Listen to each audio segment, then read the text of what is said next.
Hare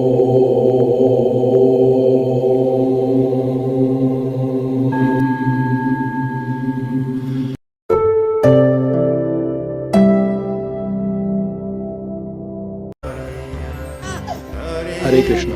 welcome to our channel Sanskar एक पहल। संस्कार एक पहल में आपका हार्दिक स्वागत है। हरे कृष्ण आदरणीय पाठकों, पिछली संस्कार शाला में हमने भगवत गीता के 6ठे अध्याय का महात्म्य पढ़ा था और आज के संस्कार शाला में हम श्रीमद् भगवत गीता के 7वें अध्याय का अध्ययन करेंगे। उसके महात्म्य के बारे में जानेंगे कि हमें भगवत गीता के 7वें अध्याय का अध्ययन करने से, पढ़ने से हमें क्या फल मिलता है, क्या सीखने को मिलता है। पुराने जमाने में पाटलिपुत्र नामक नगर में शंकुकर्ण नामक ब्राह्मण रहता था।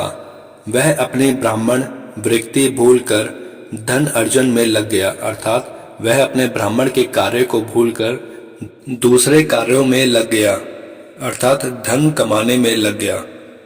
ब्राह्मण का कार्य समाज को शिक्षित करना होता है। वह अपने बंधुओं मित्रों के साथ दूसरे गांव के लिए निकला। मार्ग में उसे एक सर्प ने डस लिया। वह वहीं मर गया। उसकी वहीं पर मृत्यु हो गई। फिर सर्प के रूप में उसने जन्म लिया और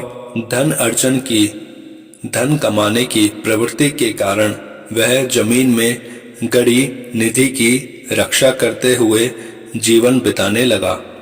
एक दिन उसने अपने पुत्रों को सर्प के रूप में दर्शन देकर कहा कि हे पुत्रों, मैं तुम्हारा पिता हूँ और सर्प बनकर यहाँ निधि की रखवाली कर रहा हूँ। दूसरे दिन पुत्र उस स्थल पर गए, उस स्थान पर पहुंच गए, निधि के लिए खोदना आरंभ किया।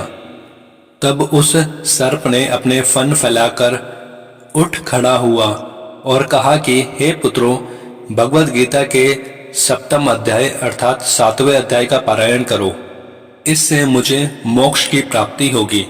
तब पुत्रों ने पिता के आदेश के अनुसार भगवत गीता के 7वें अध्याय का पाठ शुरू किया और अंत में उनके पिता को मोक्ष की प्राप्ति हुई।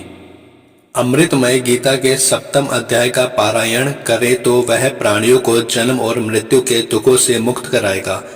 शंकुकर्ण के पुत्रों ने गीता के 7वें अध्याय का पारायण कर अपने पिता को सर्प जन्म से मुक्त कराया। पुत्रों ने आजीवन गीता के 7वें अध्याय का पाठ कर जीवन मुक्त हो गए।